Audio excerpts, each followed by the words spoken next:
pessoal, então é isso, ó. Dá uma olhada, ó. Relevo e hidrografia é a nossa continuidade aqui do capítulo. A página 12, ela vai trazer um exercício aqui sobre o mapa físico dos Estados Unidos.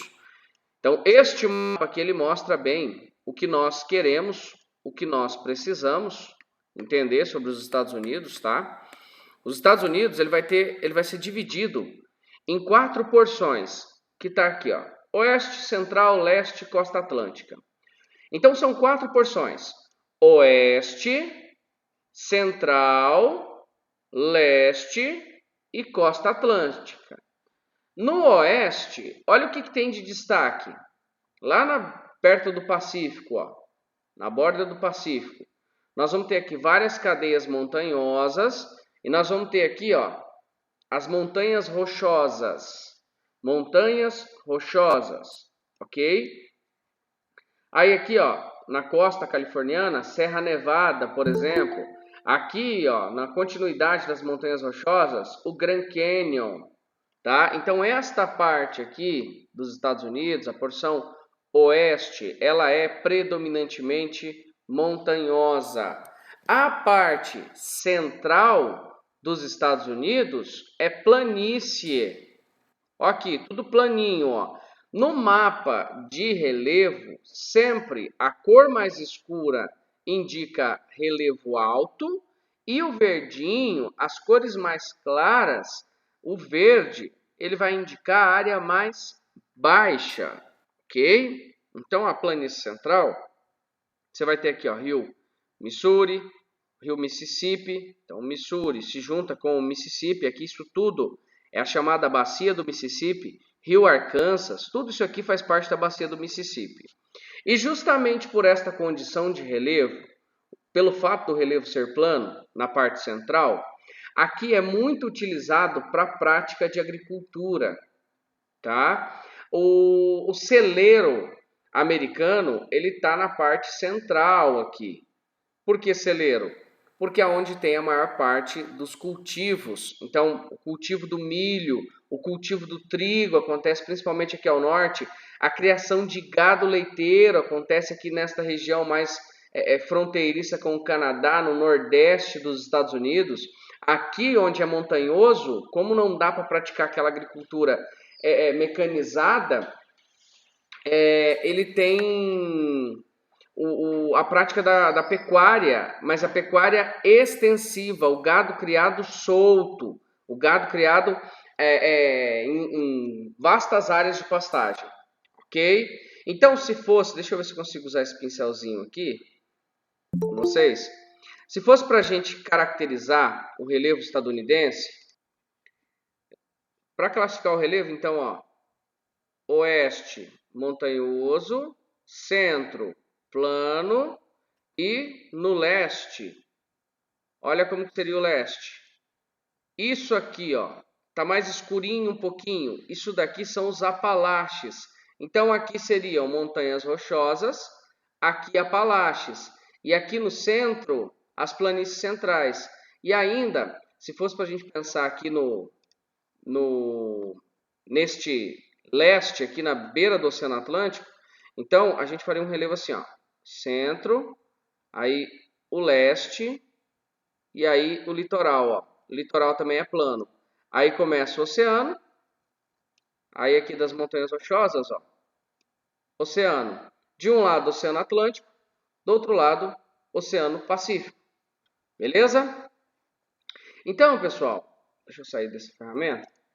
Olha só, estas 4 porções são as porções do relevo estadunidense. Isso aqui vai ter tudo a ver com a ocupação humana.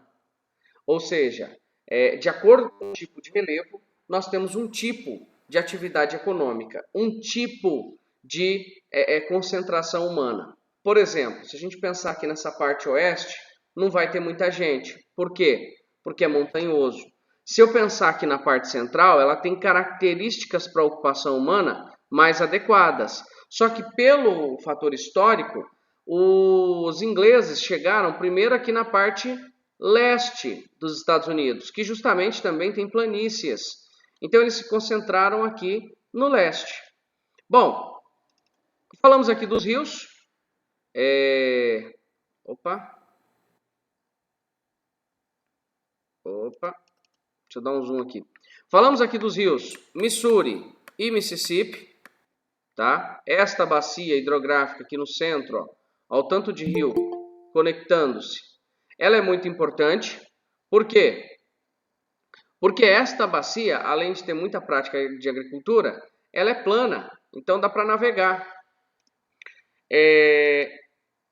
Então esses rios aqui do centro, eles são amplamente utilizados para navegação.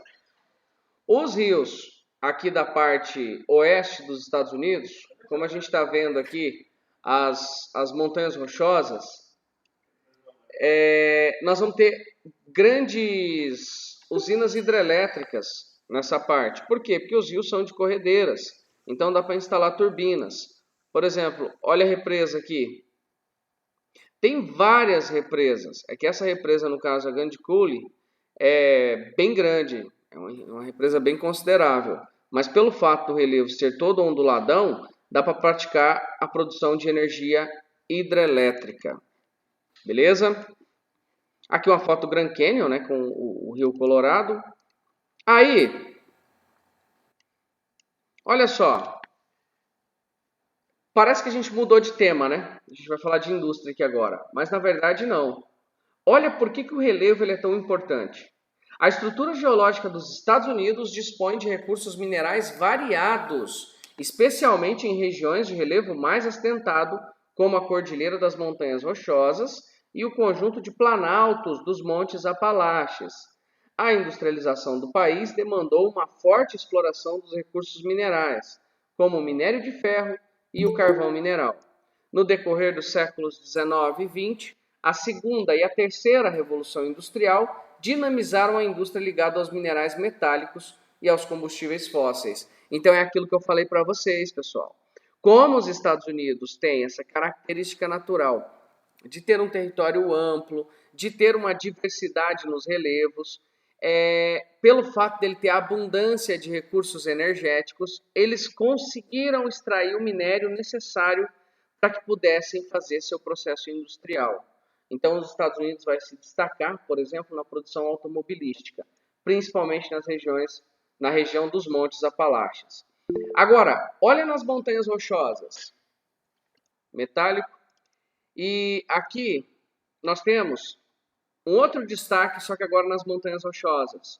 O urânio é imprescindível para o funcionamento das usinas nucleares, que representam a quarta matriz energética dos Estados Unidos. Em primeiro está o petróleo, seguido do gás e do carvão mineral. Então, as usinas nucleares, elas são fundamentais para a produção energética nos Estados Unidos. Mas fundamentais.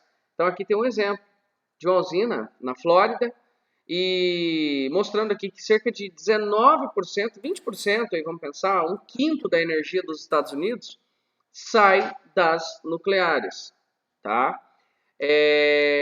Aí,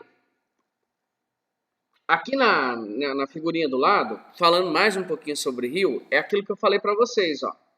Olha o Mississippi aqui de novo. A rede de transporte dos Estados Unidos foi alvo de grandes investimentos durante o século XX. O resultado é uma infraestrutura preparada para receber um fluxo crescente de cargas e de passageiros. Suas hidrovias são consideradas o maior e mais eficiente sistema modal do mundo. Na imagem, a represa de Eagle Point, no rio Mississippi, em Dubuque, Estados Unidos. Uma represa. Eles represam aqui para acumular água e tornar o rio navegável, para que possa navegar com tranquilidade. Então, os Estados Unidos é um país que investe bastante na questão do transporte. E, olha só, a hidrografia tem especial importância para o setor econômico, sendo fortemente utilizada para a irrigação e como via de transporte. Foram implantadas hidrovias em rios e lagos de todo o país, criando rotas para o deslocamento de cargas e passageiros. Seu uso é mais eficaz e barato, consideradas as distâncias cobertas. Então, a hidrografia americana ela possibilita isso, lógico, aliado a investimentos, né? Coisa que aqui no nosso país acaba devendo um pouco, né? Os caras investem bastante nas hidrovias, por quê? Porque é um meio de transporte, é uma via de transporte muito barata. Então, produzir e exportar por rio sai mais barato, é mais vantajoso. As principais redes fluviais são o rio Mississippi, os grandes lagos e as rotas costeiras. Então, os grandes lagos também possibilitam a navegação. A bacia do Mississippi-Missouri é formada pelo rio Mississippi e seu principal afluente, o Missouri. Então, o Missouri é um afluente do Mississippi. Ok? Aqui, ó, Bear Mountain Bridge, sobre o rio Hudson, Estados Unidos. Não é um rio tão grande assim, mas como a gente viu aqui atrás, quando o rio tem um potencial para navegação, os caras vão lá e constroem infraestrutura para utilização. Agora, vamos aqui na formação dos Estados Unidos, muda um pouquinho o prisma, falamos aqui das características físicas, agora características históricas de formação colonial. Gente, os Estados Unidos é um país que ele não tem um descobrimento, uma colonização muito antes do Brasil, não. Não. Os Estados Unidos vai ter uma colonização que se inicia lá em 1498. Então, 2 anos antes do Brasil. É muito pouca essa diferença. Só que o que vai diferenciar os Estados Unidos e o Canadá, só que agora a gente está falando dos Estados Unidos, dos demais países da América do Sul, Central e até do México? O tipo de colonização. Olha como foi a colonização dos Estados Unidos. Ela foi de povoamento. Só que nem toda ela. Olha o que ele vai dizer aqui, ó. Foi bem diferente da implantada pelos ingleses na América do Norte no século XVI. Só que o norte dos Estados Unidos tornou-se destinos de famílias de religião puritana, que sofriam perseguições da Inglaterra e optaram por tentar uma nova vida nas terras recém-descobertas. Então a galera que veio para o norte dos Estados Unidos, ela veio com essa intenção aqui, ó. Ela veio com a intenção de ocupar. Embora isso aqui seja uma fazenda de plantation, olha lá, 1884, a parte sul dos Estados Unidos, ela vai ter esse tipo de trabalho. Ó. Olha esses trabalhadores aqui do campo, ó. São negros, tá vendo? Ó? Este, olha só. São negros. Então são africanos trazidos da África para serem escravos. Então o sul dos Estados Unidos é escravocrata. O norte, olha lá, colônias do norte, estes aqui, e até as centrais, eram colônias que tinham trabalho assalariado, era colônia de povoamento. Só que as do sul, olha lá, Geórgia, Carolina do Norte, do Sul, Virgínia, Maryland, tudo isso aqui era colônia que tinha escravo. Então nós não estamos falando aqui de Estados Unidos, nós estamos falando das 13 colônias. Se você somar aqui ó, os nomezinhos, de Massachusetts até Geórgia, são 13 estados ou 13 colônias. Então olha só, aqui no primeiro parágrafo. Desse modo, o sul dos Estados Unidos caracterizou-se por ser formado por colônias de exploração, no mesmo modelo da América Latina. Então, o sul é igual à América Latina. O norte, não. O centro, não. O sul é igual à América Latina. As colônias de exploração forneciam recursos para a metrópole. O trabalho necessário para a extração, produção e exportação desses recursos tinha base na escravidão. Então, tinha escravos aqui, como a gente vê nesta gravura aqui de baixo. Então, havia escravidão nos Estados Unidos? Sim. Agora, dá uma olhada aqui. Ó. Os territórios da América do Norte que foram ocupados inicialmente por ingleses e outros europeus ficaram conhecidos como 13 colônias. Área que abrangia a costa do Oceano Atlântico de norte a sul. O modelo de colonização predominante no norte das 13 colônias baseou-se em uma lógica diferente do plantation. As condições climáticas eram semelhantes às da Inglaterra e, por isso, não despertaram o interesse comercial da metrópole, que imaginava não haver ali condições para produzir grandes e lucrativas lavouras. Então, qual que era a ideia? Eu não quero ocupar o norte para lavoura, para produzir para a Inglaterra, porque aqui o clima é muito parecido com o clima do Reino Unido, da Inglaterra, da Europa. Agora, aqui ao sul, o clima é mais quente, então eu posso produzir mais agricultura. Bom, para fechar aqui essa página, olha lá. Já as colônias do sul organizaram-se com trabalho escravo e nas grandes fazendas de algodão, destinado ao mercado externo. Contudo, por mais que estivessem restritas às colônias do norte, as características da colonização e de povoamento impulsionaram o desenvolvimento da colônia como um todo no decorrer dos anos. Então, o modelo de colonização, de povoamento dos Estados Unidos é crucial para que essas 13 colônias, ou Estados Unidos inicialmente, né? Isso aqui é os Estados Unidos no começo, pudessem se desenvolver. Pois bem, agora dá uma olhada o que gerou essa divisão de ideologia entre o norte e entre o sul. Isso aqui vocês veem com mais detalhamento na aula de História. A Guerra Civil Americana, ou Guerra da Secessão, que foi de 1861 a 1865. Então ele diz aqui, ó, as divergências quanto ao tipo de colonização levaram o norte e o sul dos Estados Unidos a travarem um conflito em meados do século XIX. O norte, que havia se desenvolvido economicamente, devido à autonomia que recebera da metrópole, no caso da Inglaterra. Então a Inglaterra ela deixava o norte, as colônias do norte mais independentes, defendia o protecionismo alfandegário, ou seja, para entrar produto estrangeiro tem que pagar imposto, e o trabalho assalariado, enquanto a elite rural sulista defendia a manutenção do livre cambismo e do trabalho escravo. E olha isso aqui, em 2017, ó, militares norte-americanos reconstruindo a Batalha de Gettysburg, da Guerra da Secessão, em 2017. Então eles fazem isso aqui todo ano eles relembram do que foi a Guerra da Secessão. Esta guerra foi a mais sangrenta que os Estados Unidos já participou. Nenhuma guerra matou tanta gente nos Estados Unidos quanto a Guerra da Secessão. Beleza? E aí acabou que na época o presidente era o Abraham Lincoln, do Partido Republicano, diga-se de passagem, né? Que representava o norte dos Estados Unidos, acabou vencendo os Estados do Sul. E aí houve uma consolidação disso aqui como uma nação, as 13 colônias. E a partir daí, quando a Guerra da Secessão acaba e Abraham Lincoln chama todo mundo para formar uma nação, os Estados Unidos começam o seu processo de desenvolvimento. Então aqui o roxinho, 13 colônias. Em 1775, há um processo de reunificação, então.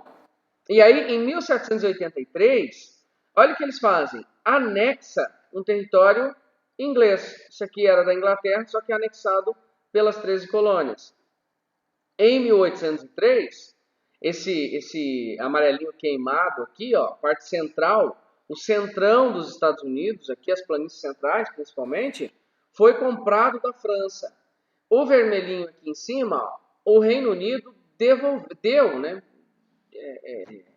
cedeu para os Estados Unidos. A Flórida foi comprada da Espanha. Então, olha só, a Espanha já foi dona dos Estados Unidos também. O Texas foi um território anexado que era do México. Tá? Então, os Estados Unidos foi lá e tomou.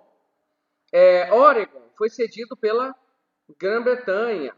Também mais um território cedido. Chamava território de Oregon. Aqui é onde fica o estado de Washington, por exemplo. Aí, território cedido pelo México. Olha o tamanho do território que o México cedeu. E Gadsden, comprado do México em 1853. Ó, mais México. Então, isso aqui, se você reparar tudo, ó, esse rosa, esse marronzinho aqui, onde está o Texas, boa parte dos Estados Unidos era México. Se o México tivesse essa área aqui, hoje ele seria quase do tamanho dos Estados Unidos. Aí tem o Alasca comprado da Rússia. Olha onde está o Alasca vai estar lá em cima, ó. Estados Unidos está aqui, o Alasca está aqui no cantinho. O Alasca, então, vai ser comprado da Rússia em 1867. E o último estado a ser anexado, conquistado em 1898, o estado do Havaí. O estado do Havaí, sim, é um estado tropical. Então, os Estados Unidos têm clima tropical? Tem. Onde? No Havaí. Beleza? Bom, aí ele vai falar aqui na página 19 dos fluxos migratórios. Nenhum país do mundo recebeu tantos imigrantes quanto os Estados Unidos. Os Estados Unidos vai receber muita gente vinda de outros países, principalmente europeus, principalmente da Inglaterra, mas também de outros lugares do mundo. Por exemplo, olha isso aqui, ó.